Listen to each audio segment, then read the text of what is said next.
Howdy everyone. Welcome back to the channel where we talk about the funniest characters in the American heartland.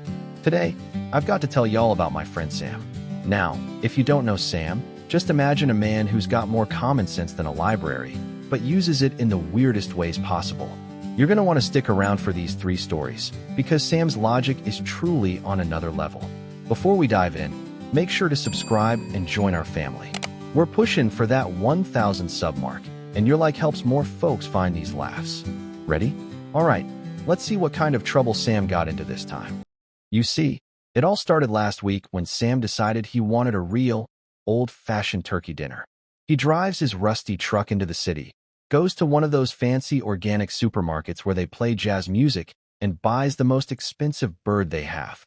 We are talking about a turkey that probably had its own therapist. He spends all day fussing over that oven, basting it every 10 minutes like it was his only grandchild. The whole house smelled like a dream, but when he finally sat down to eat, disaster struck. Sam took one bite and realized that bird was drier than a bone in the Mojave Desert. It had the texture of a sawdust cake and about as much flavor as a wet napkin. Now, most folks would just choke it down or feed it to the barn cat. But not Sam. He packs that half-eaten carcass back into the plastic, drives all the way back to the city, and finds the manager. This manager was a kid who looked like he had never seen a day of sunshine, wearing a tie so tight his face was turning purple. Sam leans over the counter and says, "Son, this bird is defective. It is like chewing on a wool blanket." The manager looks at the tray and says, "Sir, you ate more than half of it." And Sam looks him dead in the eye, real calm, and says, "That is because I am an optimist, son. I kept hoping it would get better near the tail, but the closer I got, the sadder I became. I am telling you." Sam stood there staring that kid down without blinking until the manager got so nervous he just handed over the cash. Sam walked out, bought a cheap frozen chicken just to spite them, and went back an hour later telling them it was too cold. That is just Sam for you. But that is not even the best part. Not long after the turkey incident, Sam's niece bought him one of those fancy smart scales for his birthday. You know the ones. They connect to your phone and tell you your body fat, your bone density, and probably your credit score too. Sam hated that piece of glass from the moment it came out of the box. He steps on it one morning, barefoot, and holding a massive mug of black coffee. The scale blinks, thinks for a second, and then a robotic voice says, "Please step on one at a time." Sam nearly dropped his mug. He looked down at his belly and yelled, "Listen here, you overpriced paperweight. This is not 2 people. This is just a lot of built-up wisdom, mashed potatoes, and gravy." He got so fired up that he marched right out to the pasture. He figured if this machine was so smart, it needed a real challenge. He snuck up on his prize bull, a 2,000-pound beast named Big Red, and slid that scale right under its front hoof. The scale lights started flashing like a disco ball. It groaned and beeped for 3 straight minutes. Finally, the screen lit up and officially declared that the bull was a middle-aged female with a serious calcium deficiency and an urgent need for more cardio. Sam just laughed, picked up the scale, and threw it in the scrap metal pile.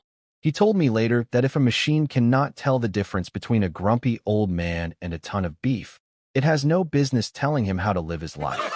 And you all will not believe how Sam handled his new neighbor from Chicago either. This fella moved in next door wearing brand new overalls that still had the store tags on them. He wanted to start a sustainable homestead and insisted on buying Sam's smartest hen to lead his flock. So, Sam sold him old Gertrude. Now, Gertrude is a legend. She has survived 3 coyotes and once chased a mailman up a tree. A few days later, the neighbor comes back to Sam's gate looking exhausted. He says, "Sam, this bird is broken.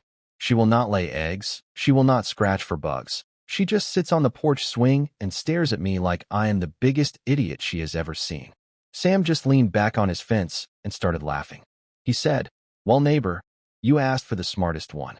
Gertrude realized you have got the most expensive organic feed, no predators in that fancy coop you built, and you are too soft-hearted to ever put her in a soup pot. She is not broken. She is on retirement. She figured out how to get a free ride while you do all the hard work." Sam is out there selling retirement plans to chickens while the rest of us are still working for a living. The man is a genius, I am telling you. Life is never boring when Sam is involved, that is for sure. I really hope these stories brought a big smile to your face today. If they did, please subscribe and give us a thumbs up. It really helps our channel grow so we can keep sharing these laughs with the world. We are almost at that 1,000 subscriber goal, and we need you with us. Now, I have to ask, do you have a friend who is just like Sam? Someone who always outsmarts the system in the funniest way possible? Tell me about them in the comments below, or if your name is Sam, tell us if you would have done the same thing. Stay tuned, because next time, I'm going to tell you what happened when Sam tried to join a yoga class at the local community center. Let us just say, he is not as flexible as he thought. Thanks for watching, stay happy, and I will see you all in the next video.